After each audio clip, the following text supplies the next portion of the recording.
Hey, welcome to this month's monthly market update. If it's your first time here, welcome to the update. I'm glad that you're joining me and we're gonna go over what is going on in the South Florida real estate market. Whether you're a buyer, a seller, or a homeowner, my goal is to give you the information you need to make smart decisions. We'll look at what's happening nationally and then dive into the numbers for both Miami-Dade and Broward County. And we'll spotlight that $1 million and up market and share some recent luxury sales. So grab a cup of coffee and let's jump in. National and state backdrop. Let's start with the big picture.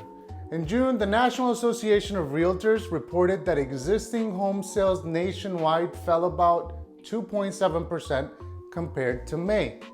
Rising mortgage rates and economic uncertainty are making buyers more cautious, but inventory is actually rising. There's over 1.5 million homes for sale, up nearly 16% from a year ago.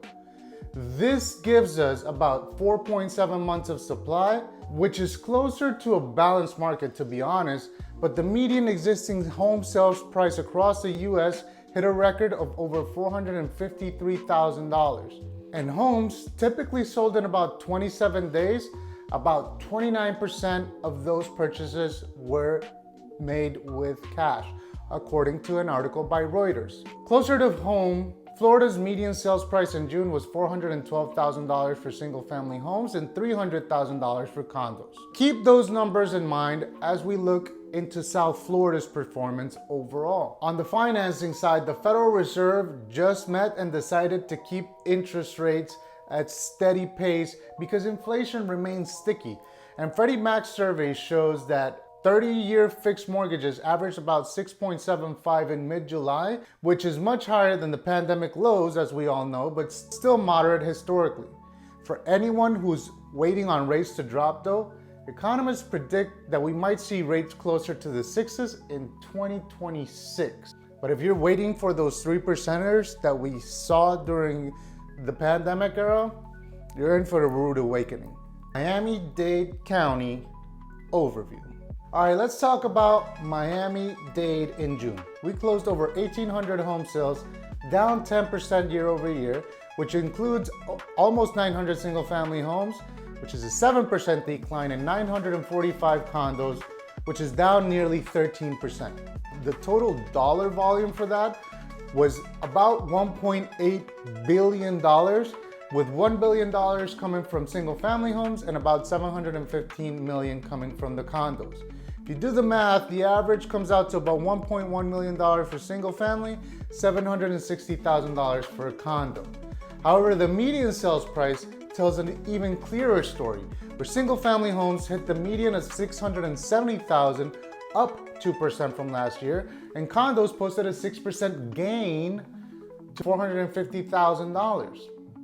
Interesting, no? That means that Miami-Dade has now seen more than 13 years of consecutive price appreciation. For perspective, condo prices have climbed 117% since 2015. Inventory is rising, but we are still below pre-pandemic levels. Active single-family listings jumped 44% to almost 5,700 homes on the market. And condos rose 36% to over 13,000 condos on the market. Even so, whether you choose to believe it or not, inventory remains 15.6% lower than in June 2019.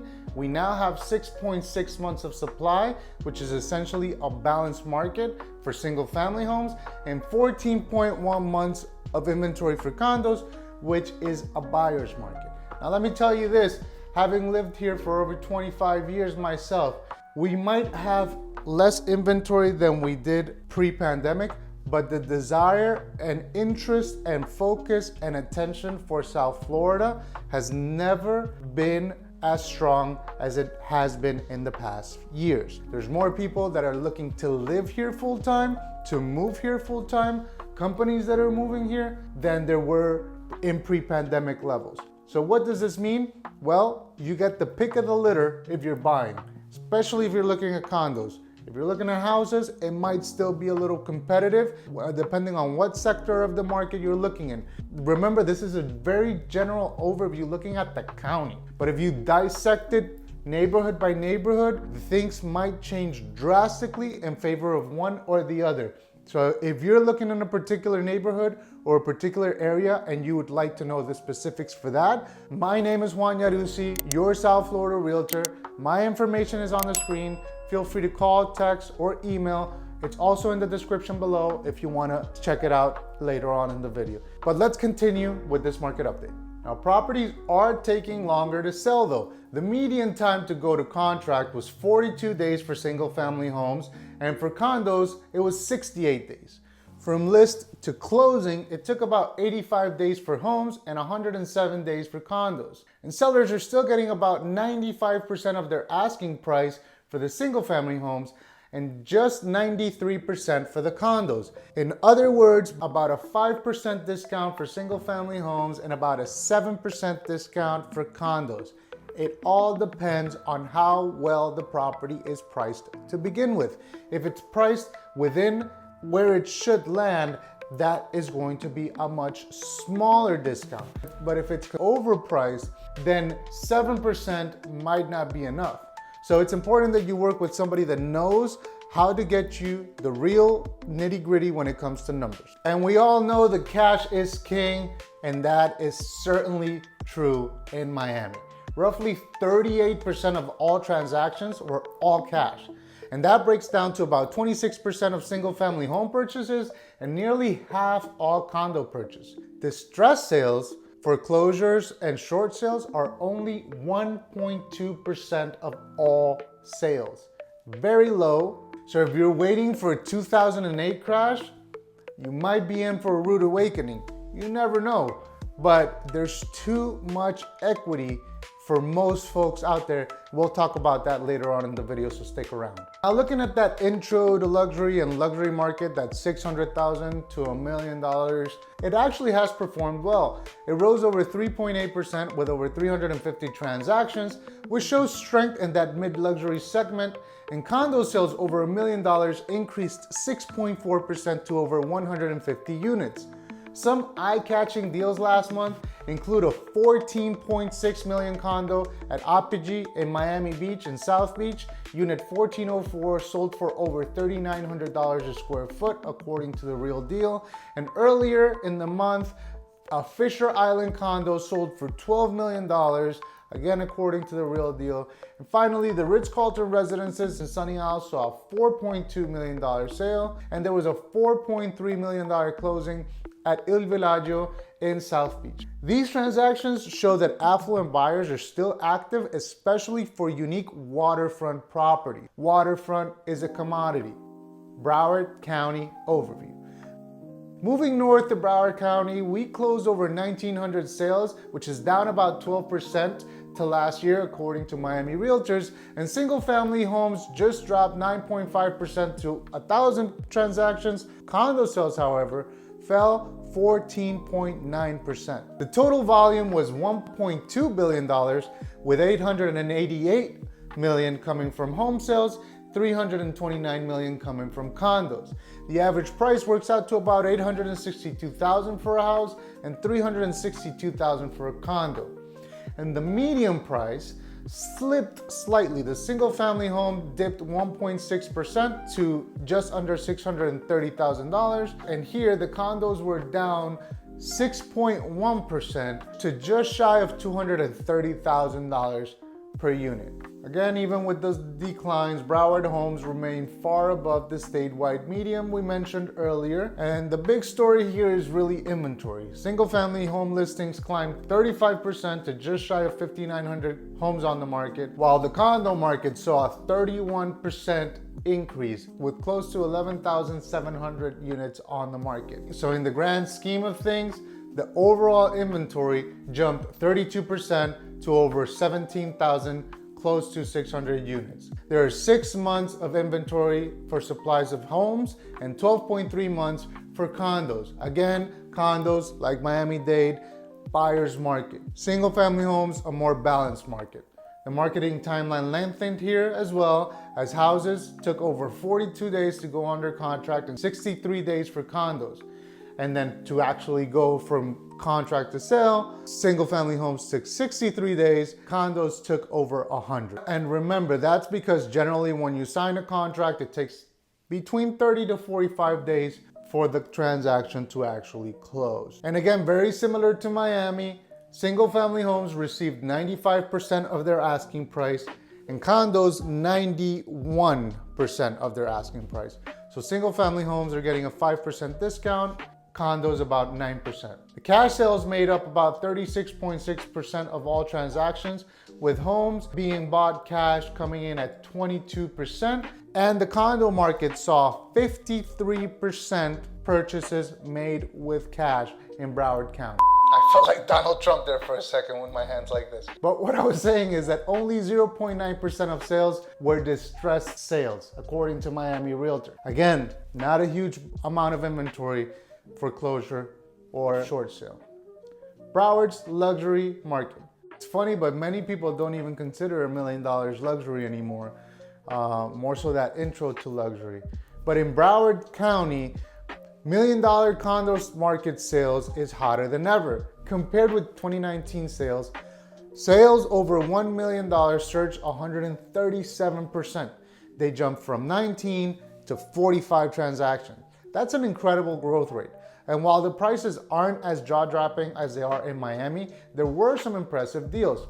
These high-end deals highlight that luxury buyers see value in Broward's coastline. What's interesting is the amount of new development that's coming to Broward, whether it's Pompano or Fort Lauderdale, like the St. Regis by EMR, the Armani Casa residences in Pompano, or the W Hotel in Pompano, or Sage on the Intracoastal, amongst many others. And of course, buyers see value in this because prices per square foot are much less than what they would have to pay to live like that in Miami. And they know they have quick access because Fort Lauderdale to Miami, you're about 45 minutes away. So what does this mean for buyers? How do you use this information if you're a buyer? Well, now you have more choices. Condo inventory is especially plentiful with over 14 months supply in Miami-Dade and 12.3 months in Broward County. Well, that puts you in a stronger negotiating position. Homes are selling for about 5 to 9% below their list price, and days on market are lengthening. So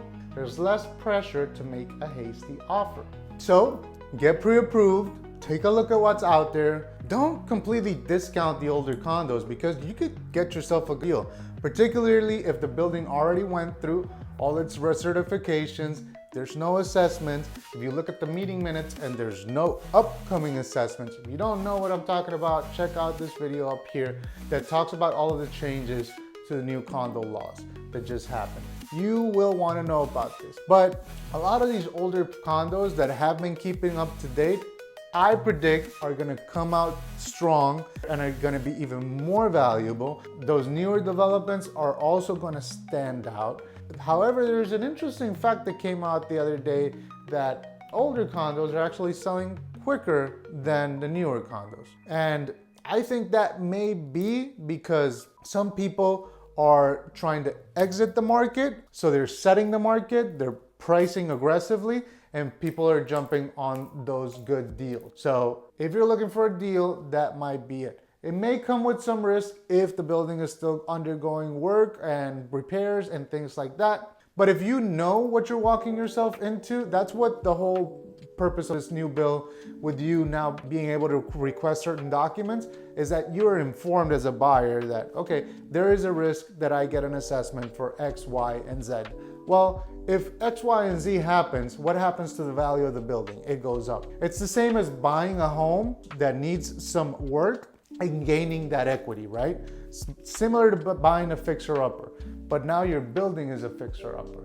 So as long as you know during your inspection period that, oh, okay, I need a new roof for the house, or I need a new AC, or these are things that I have to factor into my offer. These are things that I have to factor into the purchase going forward. It'll be the same thing with the condo. Just make sure that you request all of the documents that you need. And if you want to know what those are, again, my information is on the screen. send me a quick message and I'll be happy to send you a list of all the documents that you should be requesting. And look, my thing is I'll always support whatever decision you make. But many analysts say that it's even better buying now at a 6.75% rate than waiting for those rates to drop when people will insert themselves back into the market and prices might go up. Will that happen? I don't know. Will we see the market crash and burn? I don't know either. But I would venture to bet that we're gonna see an upside rather than we're gonna see a downside, because the amount of demand, and the problem is that there is demand, there is inventory, but people are locked out because of the rates.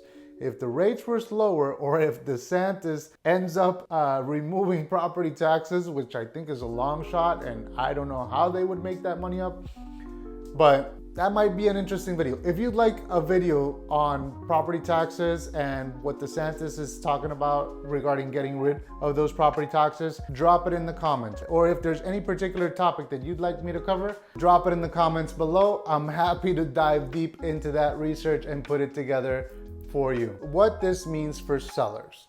For sellers, it's really a mixed picture, and it really depends on where you are and what property type you have. For the single family market, it still remains fairly balanced, but you do need to expect buyers to negotiate. Condos, it's a little more challenging. There's a lot more competition and buyers have options. So you need to stage, make repairs, highlight what makes your unit special, particularly amenities, views, or if you have a property that's worth over $1 million, know that high-end buyers are still active. So targeted marketing is important. For that mid-market, let's call it 600,000 to $1 million, emphasize value and lifestyle. This segment grew 3.8% in Miami. And for you homeowners, staying put, your equity is your superpower. In Miami, the average homeowner has more than $555,000 in equity since 2009, which is nearly twice the national average. But if you live in a condo, you want to keep an eye on your building's reserve funding, because the new regulations require adequate reserves. And if rates drop towards the 6% next year, you may want to refinance or tap a bit of your equity for improvements. This is not financial advice. It's just a thought for you to keep in the back of your mind. To wrap up our June 2025 market update, it shows a tale of two segments. Single family homes are holding steady, while condos have swung firmly into a buyer's market. Miami-Dade continues to outperform Broward on price growth and luxury momentum, but Broward offers affordability and a surge in million-dollar condo sales. Always, your specific situation matters the most. So if you're thinking about buying, selling, or if you just want to know what your home is worth, know more about the market, give me a call. You can call, text, email. My information is on the screen. You'll also find it in the description below. And don't forget to continue to tune in. If you want to stay up to date with what's going on in the market here in South Florida, click that subscribe button. If you like the content, give me a thumbs up, or even better yet, share it with somebody that has South Florida real estate on their mind. Again, my name is Juan Yarusi, your South Florida realtor. And as always, remember, stay savvy, stay informed, stay ready, and I'll see you on the next one.